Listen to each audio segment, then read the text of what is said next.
High friends, I am Pramod Chaudhary from Kranti English academy.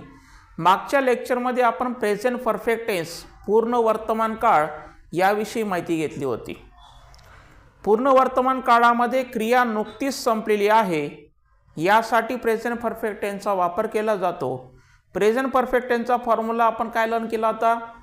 Subject plus have has plus V3 plus object. आज आपण पुढचा टेन्सचा अभ्यास करणार आहोत. पुढचा टेन्स आहे प्रेझेंट परफेक्ट कंटिन्युअस टेन्स. आता हा प्रेझेंट परफेक्ट कंटिन्युअसचा वापर कशासाठी केला जातो याविषयी आपल्याला आज माहिती घ्यायची आहे. प्रेझेंट परफेक्ट कंटिन्युअस टेन्स शब्दशः त्याचा अर्थ बघू आपण. प्रेझेंट म्हणजे काय? वर्तमान. परफेक्ट म्हणजे पूर्ण आणि कंटिन्युअस म्हणजे चालू. की असा वर्तमान काळ, असा प्रेझेंट टेन्स जो परफेक्ट आहे, पूर्ण झालेला आहे आणि पण चालू कंडिशन मध्ये आहे. मध्ये एक तर तो पूर्ण आहे का चालू आहे असे विद्यार्थी कन्फ्यूज होतात. म्हणून काय लक्षात घ्यायचंय की जी क्रिया काही अंशी पूर्ण झालेली आहे आणि तरी सुद्धा ती कंटिन्युअस चालू आहे.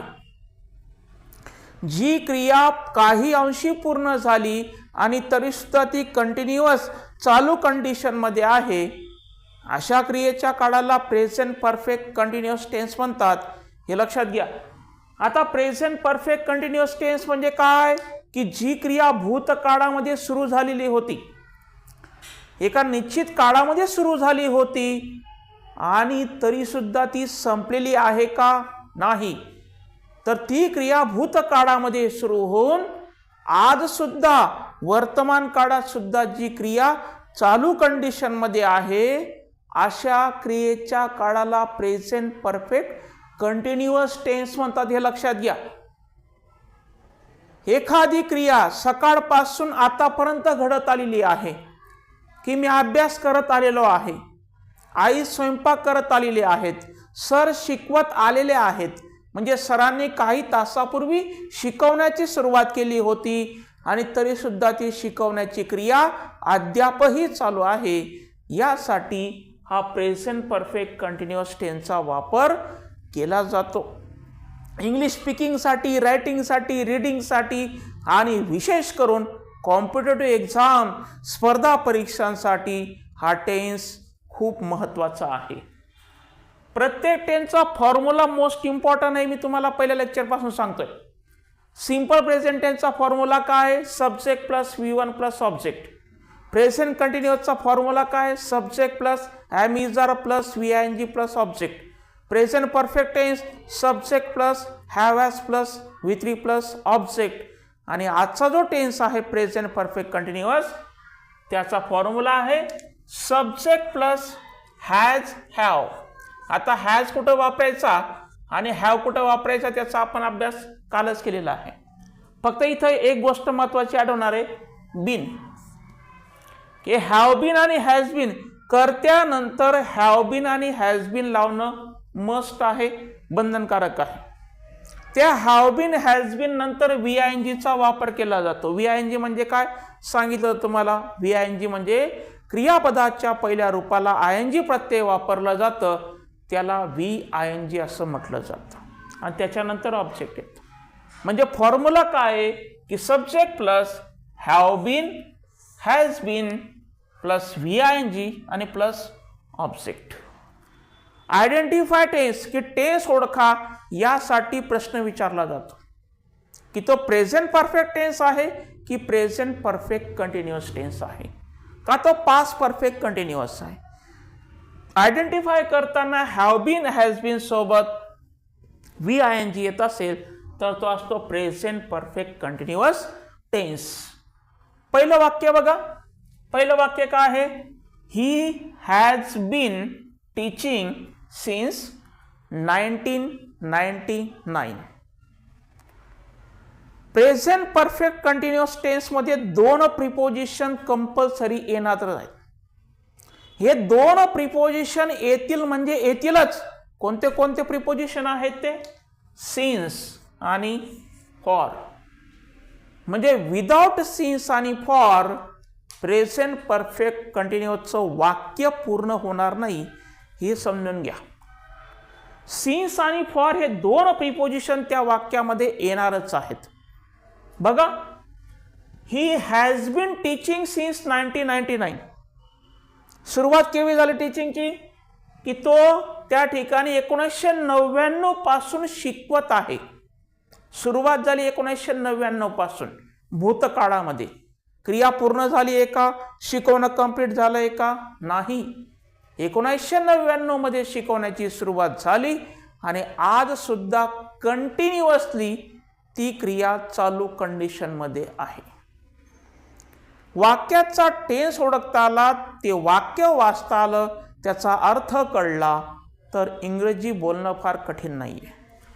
He has been teaching since 1999.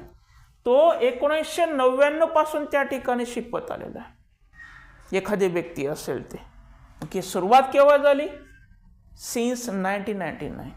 कुठलंही दुकान असेल किंवा कुठलंही त्या ठिकाणी मोठ्या मोठ्या संस्था असतील, तिथं आपण सिन्स बघतो. सिन्स 1999, सिन्स 2000, म्हणजे ती क्रिया, ती संस्था किंवा ती बिल्डिंग त्या वर्षापासून सुरू झालेली आहे. आता बघा पुढचं वाक्य, she has been reading for 2 hours. आता इथं फॉर आलेला आहे, इथं सिन्स वापरलं. मग परीक्षेमध्ये कंप्लीट द सेंटेन्स किंवा use a preposition, use a correct word असा प्रश्न विचारला जातो. मग करेक्ट वर्ड वापरताना इथं फिलिंग द ब्लँक्स असेल, रिकामी जागा असेल, मग तिथं सिन्स वापरायचा का फॉर वापरायचा, ही गोष्ट महत्वाची. मग सिन्स केव्हा वापरायचा आणि फॉर केव्हा वापरायचा, हे सर्वात महत्वाचं. म्हणजे निश्चित संख्या असेल, निश्चित संख्या असेल, 2 hours, 3 years, 2 months, 25 years, तर असे जर त्या ठिकाणी निश्चित संख्या असेल तर फॉरचा वापर केला जातो.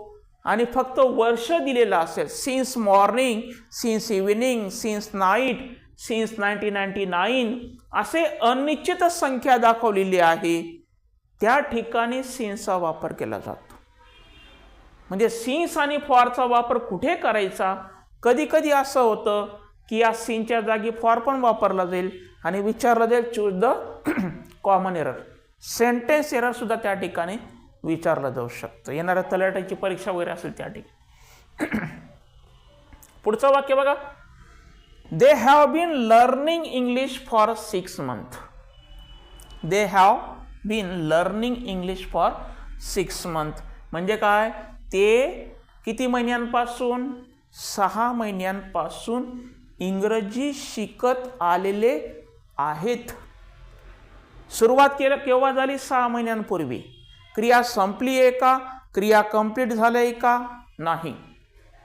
तर 6 महिन्यांपासून त्यांनी इंग्रजी शिकण्याची सुरुवात केली होती आणि आज सुद्धा ती कंटिन्युअसली चालू आहे.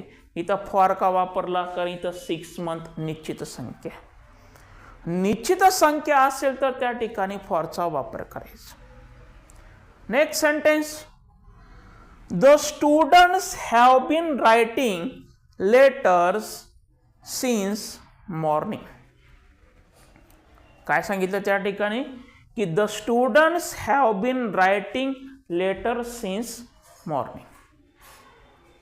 की ते जे सर्व जे विद्यार्थी त्या ठिकाणी, the student have been writing letters since morning.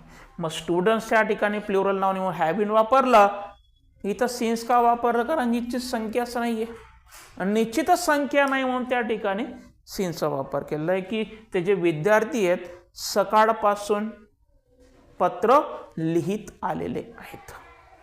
भूतकाळामध्ये एखादी क्रिया सुरू होऊन ती आज सुद्धा चालू आहे, यासाठी हा टेन्सचा वापर केला जातो. या टेन्सवरून सर्व स्पर्धा परीक्षा राज्यात असतील किंवा देशात असतील त्या सर्व स्पर्धा परीक्षांमध्ये या टेन्सवरून प्रश्न विचारला जातो. मग या प्रेझेंट टेन्सच्या 4 प्रकारांमध्ये कशा कशा प्रकारचे प्रश्न विचारले जाऊ शकतात प्रश्न विचारले जातात. प्रश्नांचे दोन प्रकारचे WH क्वेश्चन आणि वर्बल क्वेश्चन. मग या 4 टेन्सवरून आपल्याला वर्बल क्वेश्चन कशा प्रकारे विचारले जातील, या टेन्सवरून कशा प्रकारे प्रश्न विचारले जाऊ शकतात, विशेष करून सिंपल प्रेझेंट टेन्स असेल किंवा प्रेझेंट परफेक्ट कंटिन्युअस टेन्स असेल, याच्यावरून परीक्षेमध्ये वर्बल क्वेश्चन किंवा येस नो टाईप क्वेश्चन हे विचारले जातात. मग कसे प्रश्न विचारले जातील याच्याबद्दल आपण पुढच्या लेक्चरला त्याची माहिती आपण घेणार आहोत. विद्यार्थी मित्रांनो, तुम्हाला आजचे लेक्चर आवडला असेल, व्हिडिओ आवडला असेल तर कृपया करून लाईक करा, शेअर करा आणि सबस्क्राईब करण्यासाठी विसरू नका. थँक्यू.